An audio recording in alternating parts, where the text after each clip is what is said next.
So I'd say this is an aspect of the war in Ukraine that is not really getting a lot of coverage, and that's riverine operations. Some GoPro footage montage has been making the rounds on the internet showing Russian troops defending against drone attacks while they're on the Dnipro River. And throughout the entirety of the video, you can see Ukrainian drones attempting to target and strike the Russian soldiers that are utilizing small riverine craft to navigate the Dnipro River. Now, the Dnipro River, which is in southern Ukraine, particularly around the Kherson region, has been a pretty significant natural barrier, and it's also been a front line in the ongoing conflict, particularly since Ukraine's counteroffensive that liberated the city of Kherson in 2022. Now, right now, currently, Russian forces have consolidated on the eastern bank of the Dnipro, while Ukrainian forces have consolidated on the western bank of the Dnipro, which is where Kherson lays. And as you can see, the river has been transformed into a literal drone hellscape, probably for both sides, because it's likely the Ukrainians have small riverine craft too that are able to navigate the rivers as well, and they're probably being targeted by Russian drones when they're on the river, and then the Russians are being targeted by Ukrainian drones when they're on the river. Now, a lot of folks have been speculating that because of the fact that it's wide open like that and it's very easy to see, it's likely that a lot of these small boat patrols are not using FPV jammers because they're extremely expensive, and instead of using jammers, they're resorting to having less expensive shotguns in large numbers to target the drones and shoot them out of the sky, kind of like shooting skeet, which lightweight shotguns have been proven to be pretty effective throughout this war in general in taking out FPV drones, typically engaging them anywhere between 50 to 100 meters out. And you've seen troops from both sides using various different types of shotguns, whether they're Mossberg shotguns, Remingtons. I've seen Saigas, automatic shotguns. I've seen all kinds. I mean,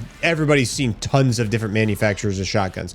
It's become a very popular weapon in anti-drone warfare. I would say riverine operations are definitely a lost art almost to a certain degree, because we haven't really been doing that kind of stuff, at least here, not since maybe like Vietnam or some of these Pacific islands and stuff like that. But I think the most terrifying part about this whole thing is the fact that if you're out on the river, you're out in the open. There's no cover, there's no concealment, there's nothing. It's you, your boat, and your guys. So you got to get from point A to point B as quickly as you possibly can without being compromised or without being seen or just hoping. But the fact of the matter is if you're out there, there's probably somebody watching somewhere. I can almost guarantee it, because there's so many drones out there everywhere conducting surveillance and reconnaissance all the time. There are literally eyes on every square inch of territory. So I just don't see how you wouldn't be seen. So that's probably one of the reasons why it's such a challenging aspect of the war, trying to navigate rivers and travel around by boats or rafts or any of these other things, because there's no hiding. There's no way to conceal your presence. You're going to be found, and you have to be prepared to defend yourself.